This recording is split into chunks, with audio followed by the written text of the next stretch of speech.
Hi, guy. Can you hear Hey, us? do you see me? Hey. What's going on? Wow, that was a 10-minute ordeal. Yeah, it's actually my first time on IG Live, so apologies for the. Wow, I'm impressed because you have so many IGTV videos with like thousands and thousands of views. Yeah, You just this is never my done the live. Who's your buddy there? this is my roommate PJ. He's like he's been my Hey. film guy for everything, so I had to bring him in for some added support here.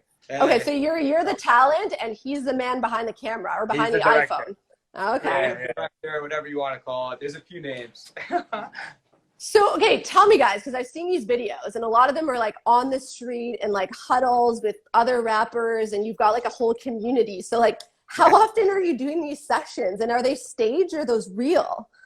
yeah. So it started off like my first time like rapping in Manhattan. There is these things called ciphers where it's just a bunch of people that like sing, rap, beatbox even, and they just like get together at like a known location. Somebody brings like a speaker, and Yeah. then they just play beats, and then people kind of improvise. And the cool part about it is like I'll say something, somebody else picks it up, and we kind of just bounce the idea around. And everybody's improvising. So I started off doing that in Union Square. There's an awesome group called Legendary Ciphers. They do it every Friday from May through November. I had a friend of a friend who was there. Somebody was like, "Hey, I know you're trying to rap in New York. You don't know where to get started. You should just go to this thing and like put yourself out there and see what happens." And So how was it scary the first time? yeah, it was wild. It was super intimidating because there's like a ton of people there. People there are really good. There's like cameras there. People have like cameras in your face. So I Do, was super do other nervous. rappers like have that go to these things have huge Instagram followings too? Like, are they quite? Uh, yeah, some do. I mean, it's a lot of people that just kind of go for fun, for like a break from whatever it is they're doing Monday through Friday. But there's definitely been like people that they do it right in Union Square, which is obviously a super popular area.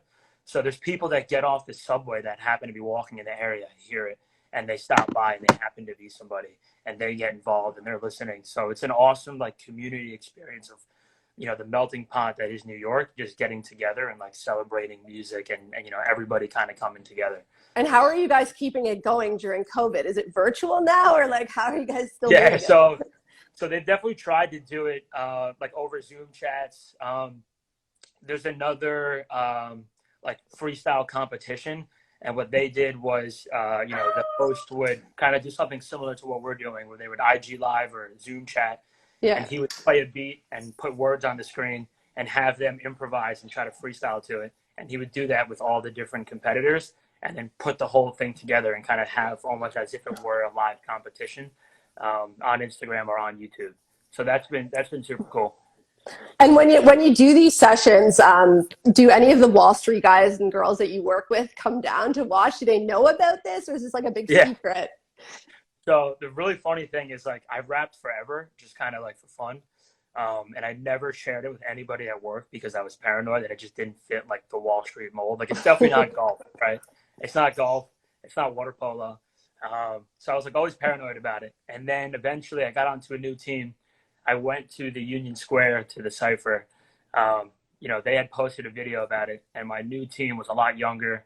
They were a lot cooler. And I showed them, and they were all about it from the get go. So it That's kind of awesome. yeah, so it evolved into this thing where then eventually every Christmas party since I've been on the team, I make like a rap about the whole team. And it's become like an inaugural kind of, Christmas rap for every celebration of like the end of the year for my team. And a lot of my team actually come. Even so much that the global head of my team flew in from London. We're all at happy hour. I kind of snuck out to go rap.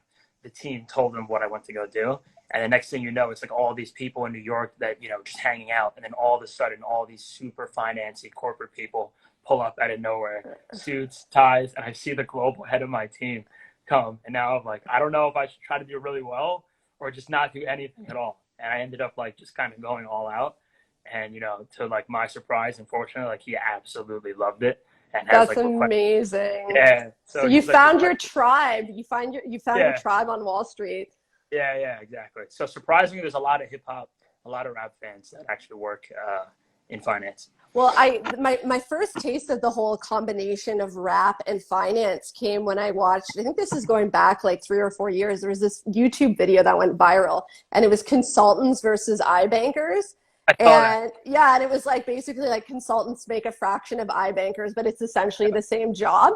And I thought to myself, wow, like the people rapping and doing this know quite a bit about these industries. Obviously, they're probably in it.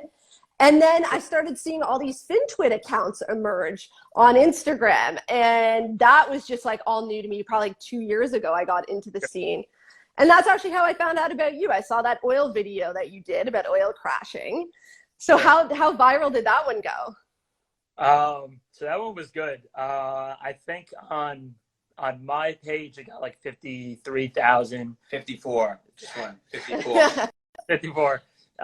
Ramp Capital, which is like a popular Twitter account. We're a little frozen there, yeah. Yeah. So Ramp Capital, you know, and a couple other big like finance accounts like retweeted it on Twitter, and on Twitter got like another like 70 or 75,000, and then a few thousand on YouTube. So it passed like the 100 mark, which is pretty wild considering we're making videos in my apartment.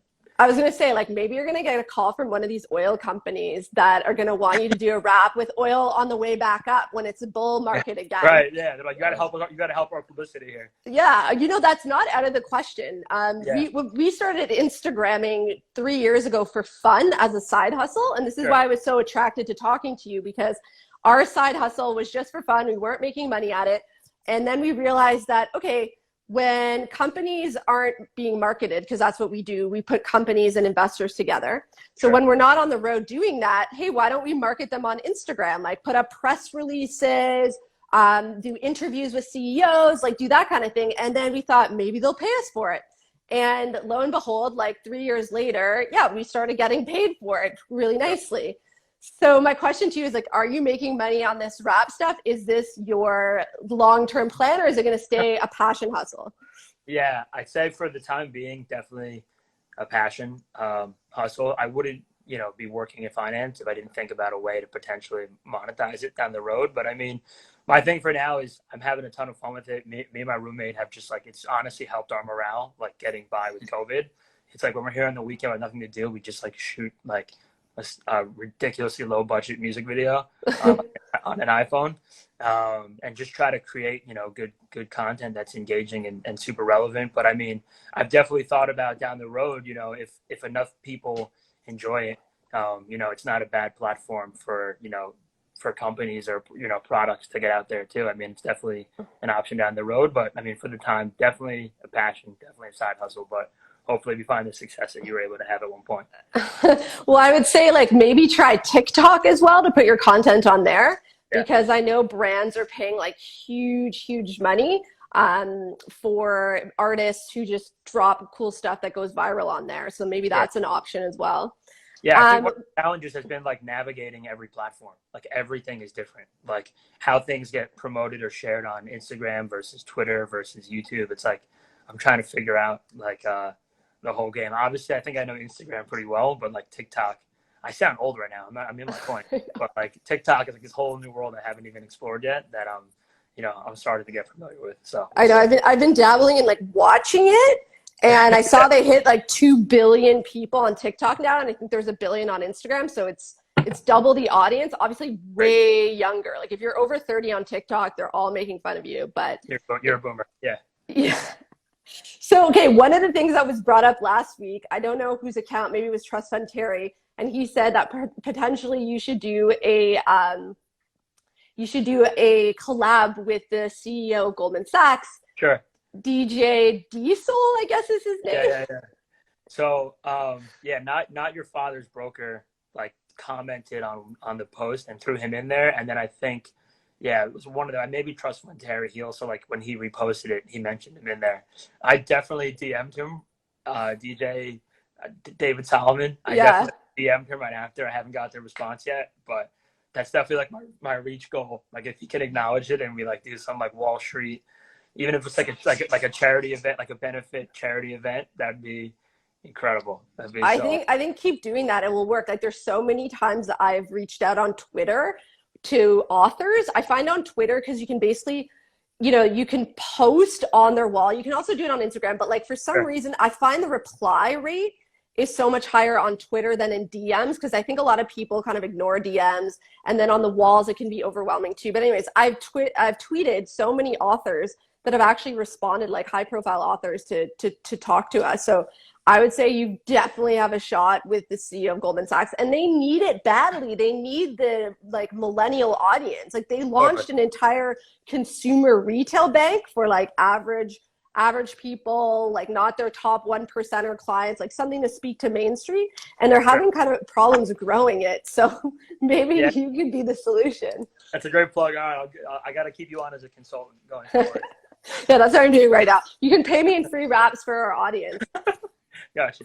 So FinTwit community, like, have you ever met any of these guys, like Finance God or Trust Fund Terry? Does anyone know what they look like or who they are? It's a great question. I feel like I'm in a different position because like they're all anonymous accounts, whereas like I'm the one guy that's got like my actual face out there. But I've only met them. I've only met them in the DMs. But they've all been super cool, super helpful. Like once that first video kind of started taking some steam, you know, a lot of them started to like kind of answer the messages that I sent. So I've been having like really good conversations about them, about like how they've grown, what type of material they like, just kind of like where they work, like what their experiences are. So it's like this odd little like financial Instagram account like community that like surprisingly is very close knit. Like I didn't think that they would all kind of know each other, but you know, they all have talked to each other. They have all DM'd each other. They have groups together. So I'm definitely kind of working my way into that world, but I definitely haven't met any of them face to face. Do most of them, as far as you know, have full-time jobs as well, and they just do the accounts for fun? Yeah. I'm pretty sure the majority of them do, and it's obviously like financial related, whether it's like at an investment firm or like in consulting. So I think a lot of them do this stuff on the side until they can maybe get to the point where they can do it full time. Yeah, exactly. And what about you and your finances? Are you a saver? Are you an investor? You got an account on Robinhood, or what are you doing? Robinhood is not an approved broker dealer on our platform, so I can't use them. Was it because of the outage that happened? I think they just can't monitor the trading the same way. So I use TD Ameritrade. Like I'm like all my trades are scrutinized.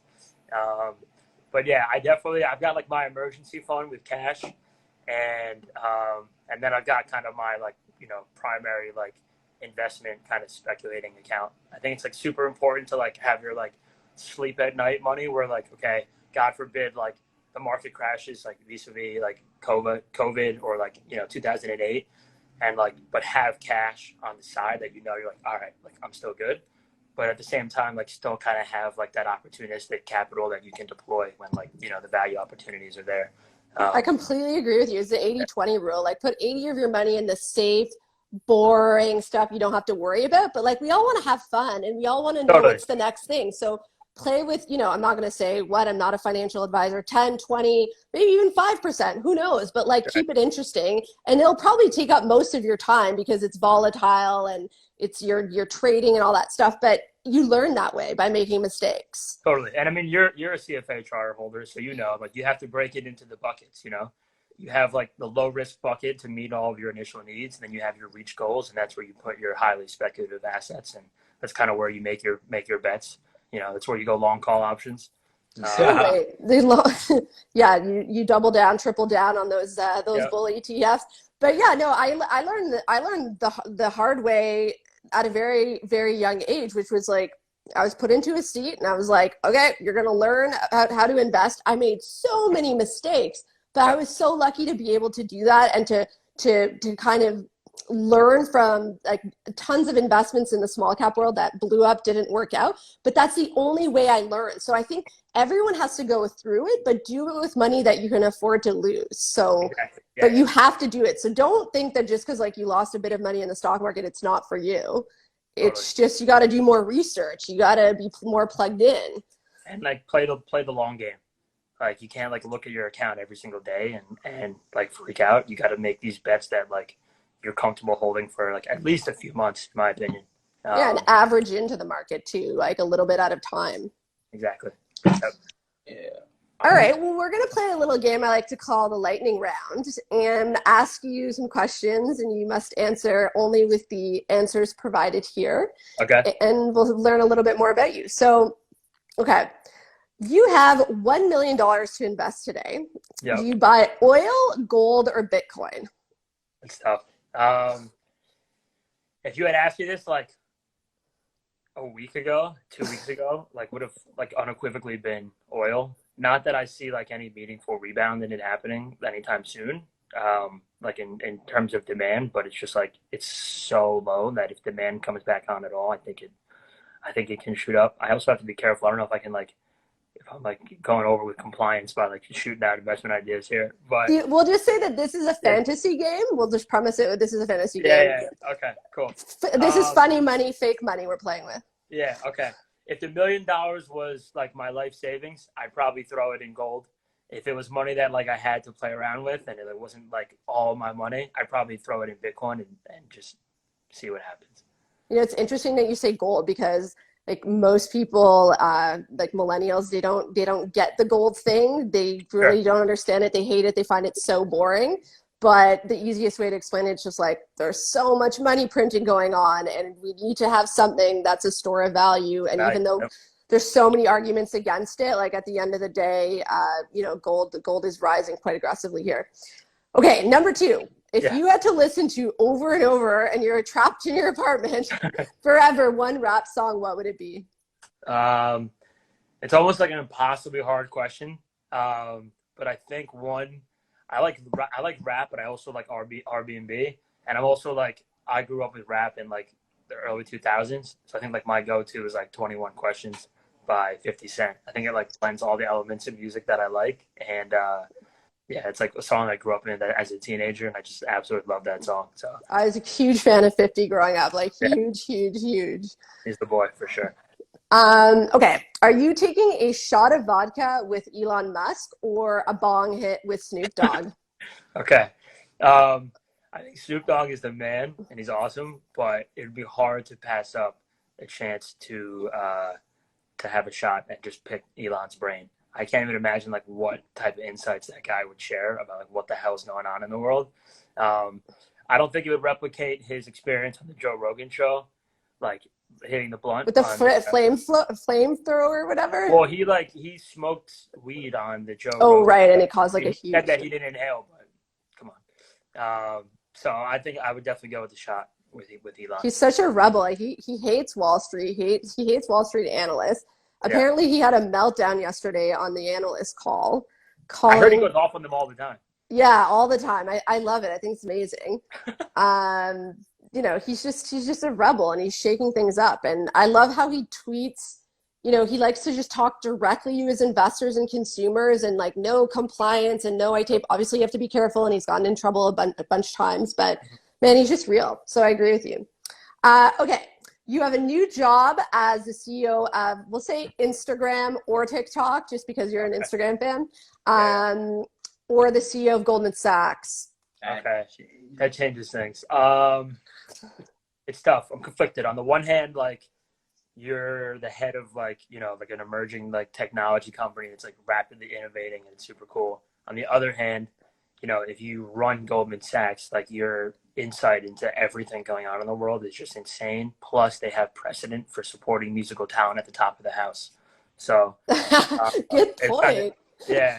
So, I'd probably have to go with Goldman. Goldman, and you can use TikTok and Instagram at Goldman. Once you're CEO, no social media compliance. Yeah, exactly. Okay, you're the king of bailouts. You have all the power. Do you bail out Carnival Cruise Line, American Airlines, or Airbnb? And you know, most of these companies are probably have already gotten bailouts, but let's just say, which one would you pick? If you could only pick one, okay. I definitely wouldn't do Carnival. I don't think that the cruise lines are like close to like an essential service. Plus the fact that like most of them like are incorporated outside of the U.S. Yes, big point. I gotta agree with the Oval Office on that one. Airbnb, I I don't think I would bail out Airbnb, only because the actual people that like rely on Airbnb have so many other options to just list their property. Like their properties aren't going anywhere. It's just a medium through which they market those. So I don't think it's viable for them to get a bailout. But I would say like American Airlines, obviously everybody needs the airlines, and I don't know for sure like what their balance sheet looks like. But I'd imagine if they have a ton of people on there that have like pensions, which I don't think Carnival, or I don't actually know Carnival, but I know Airbnb probably doesn't have a pension plan on there. So American Airlines, I think, would be my go-to. Yeah, that's a really logical decision. Yeah, I wouldn't assume Airbnb does have a pension plan. I know they're trying to go public now, and obviously that's been put on hold. But I agree with you. They're just a platform, amazing platform, and they've obviously changed the entire kind of hotel industry and all that. But yeah, I think essentially you don't need to have a cruise line. No one needs to go on a cruise. Not essential service, but flying places. Where is the first place you're going to go when this is all over and you can go on vacation somewhere? Where are you going? Yeah, I think I'm going to take my girlfriend back to Tulum. Ah, very nice. Yeah, we had gone in January. It was amazing, and we like always said we were going to go back once this was over. So I think I'm going to book the first flight out of here and go back. Does she also work in finance? No, she's in healthcare. Can you tell it? You probably can't tell us where you work, right?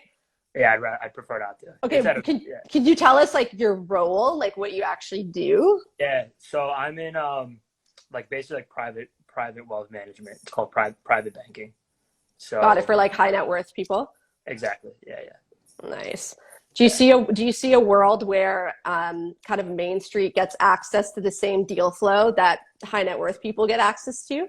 I think totally. I think all these firms are looking for like what their next growth area is, and it's in like making the products that they provide to like the ultra high net worth, but making it more scalable, right? So, a lot of times these types of deals, Main Street is prohibited from investing in them either because they're too risky or, because of how expensive it is to run them, operate them, structure them. It's not worth it. But if you can make them scalable enough, then you kind of, you win by having more volume. I completely agree. The technology is there, that like small amounts, there's fractional ownership, Totally. commission-free trading now. So like all this stuff is getting more and more doable.